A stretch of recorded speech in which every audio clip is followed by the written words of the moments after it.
é ser bem-sucedido? Planos podem ser frágeis. É bom ter um plano, mas é mais importante que você tenha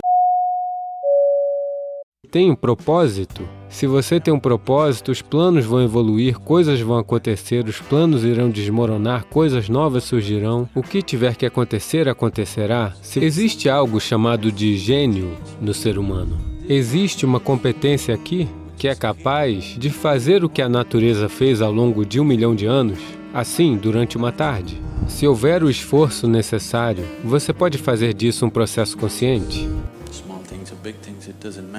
Pequenas coisas ou grandes coisas, não importa. Em todo e qualquer ato, um ser humano anseia por ser bem-sucedido.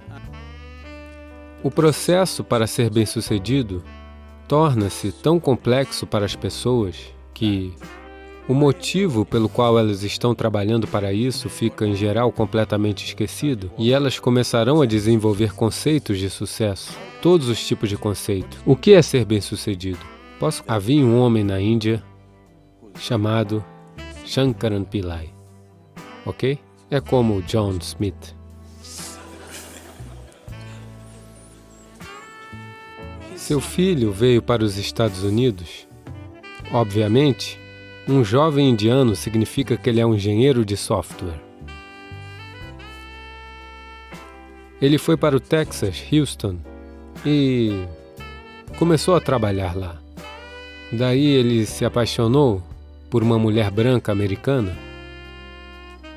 Ele estava sofrendo porque, no seu país, este relacionamento amoroso é um crime. Ele lutou e relutou até que um dia contou para sua mãe. Daí a mãe informou ao pai e o pai explodiu. Ele voltou para casa para convencê-lo, não deu certo, porque na Índia, se você tiver que se casar, eles vão rastrear sua árvore genealógica por 5.000 anos.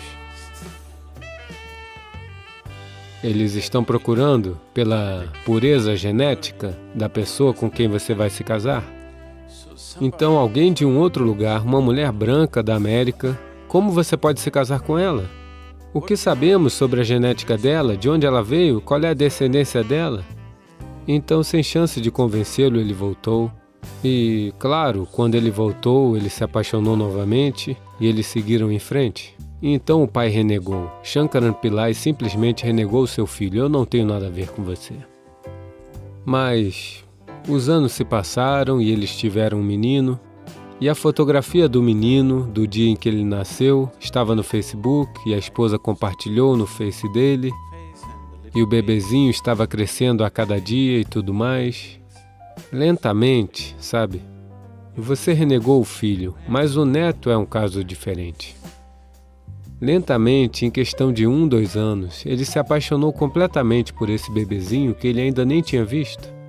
Com o passar do tempo, as pessoas começavam a chegar da América, aqueles que estavam viajando. Ah, você precisa ver o seu neto? Você não o viu? Você precisa vê-lo, esse é o fruto da sua vida. Aos poucos isso o atingiu, então ele decidiu, ele não vai ver o rosto de seu filho, ele irá para a América e só verá o rosto do neto. Claro que ele não vai nem olhar para aquela mulher branca.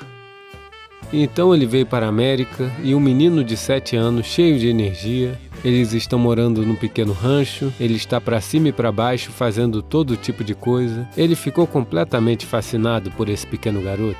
Então um dia este garotinho disse, vovô, venha, vou lhe mostrar minhas habilidades com um arco. Ele o levou para dentro do celeiro e ele foi até o celeiro e lá ele viu 8 alvos, todos eles com a flecha no centro do alvo. Shankaran Pillai olhou para isso, então ele pensou, este é o meu neto. Ele pensou em todos os grandes arqueiros lendários da Índia, sabe, Arjuna e Ekalavya e ele viu o futuro, todas as medalhas de ouro olímpicas caindo do céu. Então ele perguntou, de qual distância você atirou? O menino disse, de 18 metros. O quê? De 18 metros, 8 alvos. Você acertou todos bem no alvo?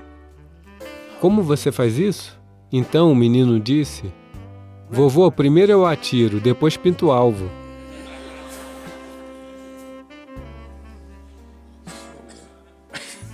Esses conceitos sobre ser bem-sucedido podem ser muito frustrantes e eu tenho estado constantemente com pessoas que alcançaram um certo nível de sucesso e os seus conceitos de sucesso, as suas vidas não se encaixam nos seus conceitos de sucesso.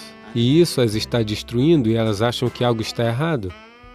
Não está dando errado, elas só melhoram, as situações estão fazendo com que elas prossigam, mas os seus conceitos estão desmoronando, por isso elas sofrem o próprio sucesso. Você verá inúmeras pessoas passando por esse tipo de coisa. Quando nós falamos de sucesso, tenho certeza de que todos vocês já devem estar planejando como alcançar esse sucesso em suas vidas. Vocês fizeram seus planos? Planejar é bom. Mas os planos também podem ficar estancados por coisas porque você planeja com base no que você sabe hoje. Ninguém pode planejar a partir daquilo que desconhece. O seu plano significa somente um exagero daquilo que é hoje na forma de amanhã. Neste momento você se encontra aqui em um certo nível. Agora você pensa, o meu plano quer dizer isso deve ser 10 vezes mais nos próximos tantos anos, ou seja o que for, ou 100 vezes, ou milhões de vezes, ou seja o que for. Mas, essencialmente, o plano é apenas um exagero daquilo que existe hoje. Talvez haja uma certa lógica nisso, talvez haja uma certa compreensão da logística associada a isso, mas, essencialmente, é um exagero do hoje. Isso significa que, de muitas maneiras, foram excluídas quaisquer outras possibilidades que ainda não estão em sua experiência. Na Pensilvânia, vocês ouviram falar das inundações da Pensilvânia? A Pensilvânia tem inundações, sabia? Aconteceu uma vez que uma grande inundação veio e a água começou a subir em uma pequena cidade e subiu até, você sabe, as casas ficaram submersas. Então 2 meninos subiram no telhado da casa e ficaram sentados lá. E em seguida eles viram um chapéu subindo e descendo em frente à casa. Um dos meninos perguntou o que é aquilo, por que esse chapéu está subindo e descendo? Daí o outro garoto disse, não se preocupe, é o meu pai. Ontem à noite, ele brigou com a minha mãe e prometeu, faça chuva ou faça sol, eu vou roçar essa grama.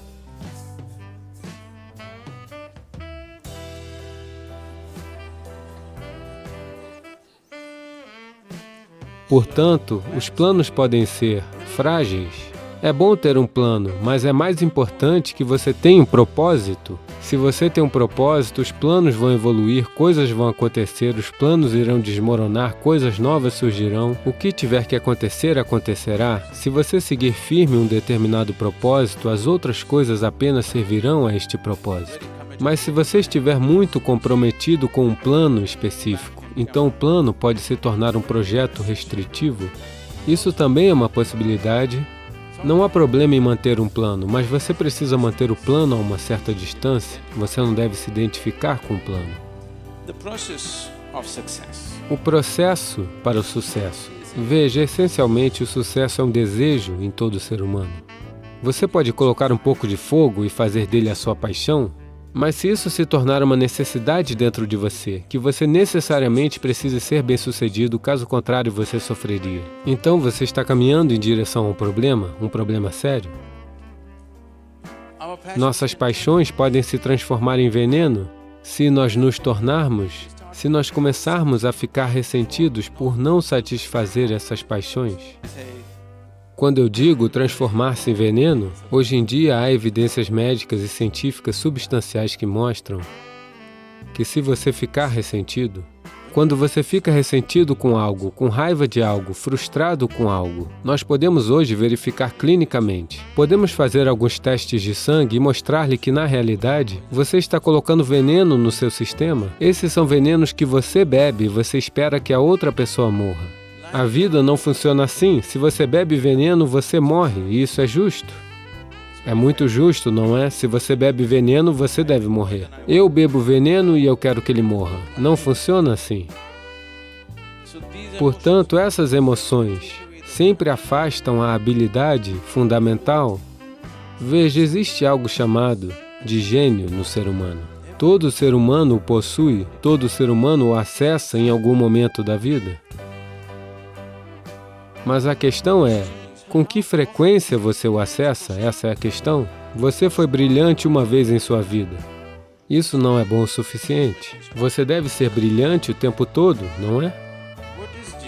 O que é o gênio?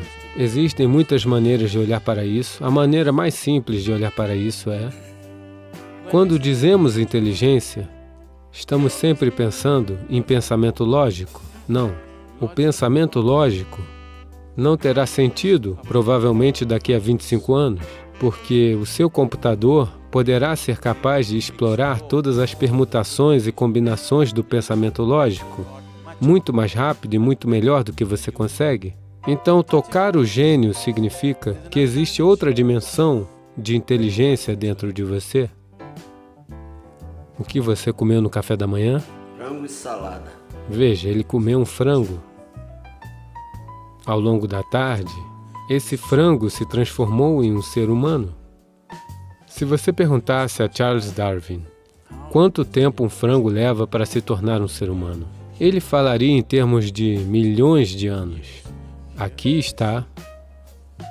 Ao longo da tarde, ele transformou um frango em um ser humano. Portanto, existe uma inteligência aqui, existe uma competência aqui, que é capaz de fazer o que a natureza fez ao longo de 1 milhão de anos, assim, durante uma tarde. A única coisa é que esse é um estado de inteligência inconsciente. O que quer que esteja inconsciente, se houver o esforço necessário, você pode fazer disso um processo consciente. No seu processo consciente, se esta inteligência, se até mesmo uma gota desta inteligência estiver acessível a você, de repente a vida brilhará como se fosse mágica. O que todo mundo se esforça para conseguir, você pode fazer facilmente. Agora, quando eu digo inteligência, as pessoas sempre pensarão nisto. Se você falar em inteligência e pedir a eles que mostrem em linguagem de sinais, eles sempre dirão isto, não é? Eles não dirão isso ou isso ou isso. Porém, uma célula do seu corpo está fazendo mais atividade do que o seu cérebro jamais poderia fazer. Uma molécula de DNA está realizando várias milhões de funções em um minuto que você nunca jamais conseguirá compreender, sim ou não? Assim, no yoga, nos sistemas iógicos, nas ciências iógicas, nós nunca consideramos nada como mente. Não existe tal coisa como mente, existe um corpo físico e um corpo mental. Então, você aprende a pensar através de seu corpo. Você sabe, esta é uma sessão curta, não é uma área que devemos entrar neste momento, mas eu tenho que dizer isso a vocês. Existem muitas coisas que eu pessoalmente faço ao mesmo tempo. Dizem, agora mesmo eu estava entrando nesta sessão, alguém vem e me diz: Sadhguru, esses planos de construção precisam ser feitos, por que fazemos tudo por nós mesmos? Agora, até a hora que eu sair, eu terei o plano de construção pronto, enquanto estou falando aqui, porque de 12 a 14 canais, na realidade, estão funcionando continuamente na minha cabeça. Não é apenas na cabeça, você aprende a pensar através do seu corpo. Aprender a pensar através do seu corpo nunca vai lhe dar dor de cabeça, essa é a melhor parte. Agora, todas essas responsabilidades e 1000 coisas acontecendo ao mesmo tempo, você não vai ficar estressado? Não existe tal coisa, porque você usa uma dimensão mais profunda de si mesmo, e todos são capazes disso, e todos a têm. Pode ser que você não tenha o mesmo nível de intelecto de uma outra pessoa. Isso sempre varia de pessoa para pessoa. Mas se todos vocês comerem uma cenoura, você poderá digeri-la. Isso significa que você tem uma outra dimensão de inteligência, sim? Se você criar a situação necessária para que tudo que está dentro do sistema esteja acessível a você, o sucesso é coisa garantida para essa pessoa. A vida tem um número infinito de portas. Se você for muito dedicado, você abrirá algumas delas. Se você for brilhante, você abrirá muitas delas. Mas se você for verdadeiramente vibrante, então elas se abrirão para você.